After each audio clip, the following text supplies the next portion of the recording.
Guys, like, comment, subscribe, share the video, especially if you love college football as much as I do. I want to laugh so bad. I want to talk so much trash so bad. But they beat us and ended our hopes of going to a bowl game. So I can't really do that. But I can talk about the game and give my thoughts on it. First and foremost, congratulations to the Michigan Wolverines football team. Even bigger congrats to Sherrone Moore. He took over for Jim Harbaugh. A really, really, really good football coach, a winning coach. And even though Sherrone Moore has worked with him for years, he's never been an actual head coach, let alone being the head coach of a prestigious program like Michigan with a rich history of winning and cheating. And to see him do so well, just kidding, I had to do that. And to see him end the year the way he wanted to end it is awesome. You think about it, Michigan started off, they were 5-5 at one point, with games against Northwestern left and Ohio State. Since I'm the creator of this channel, I did pick Ohio State, even as a Michigan fan. That's how I predicted the game. I did pick Ohio State to beat Michigan. Did I? I think I did. No, I did. I did pick Michigan to win.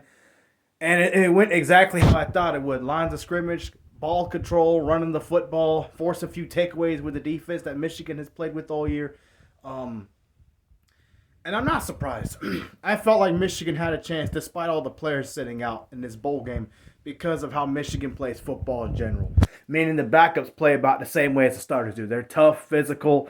They want to control the line of scrimmage. They want to run the ball down your throat, and they dare you to do something about it. Am I getting chapped right there? Chapped lips. But Marshall, the true freshman running back, I've never even heard of this guy. Even as a Michigan fan, when I was making my video congratulating Michigan, like I'm doing right now, I never heard of him.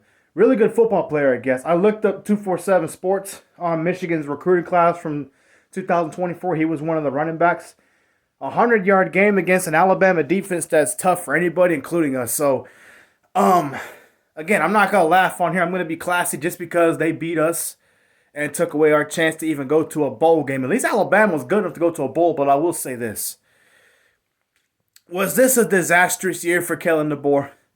No, and I'll tell you why. It's not a disastrous year just because I feel like the expectations for him in year one simply are just not fair, considering who he took over for. He took over the greatest college football coach of all time in Nick Saban, and they lost a lot of players to the portal. Some of them went to the NFL, some of them just, And DeBoer, I feel like overall he did a really good job finishing 9-4. I know it's their first time not having 10 wins since 2007. But, again, he's also the first coach Alabama's had since Nick Saban, so I would cut him a little slack in that regard. I mean, hopefully they get better play at quarterback next year. I mean, Jalen Milroe cost them this game, if I'm being honest. I'm not even being funny here.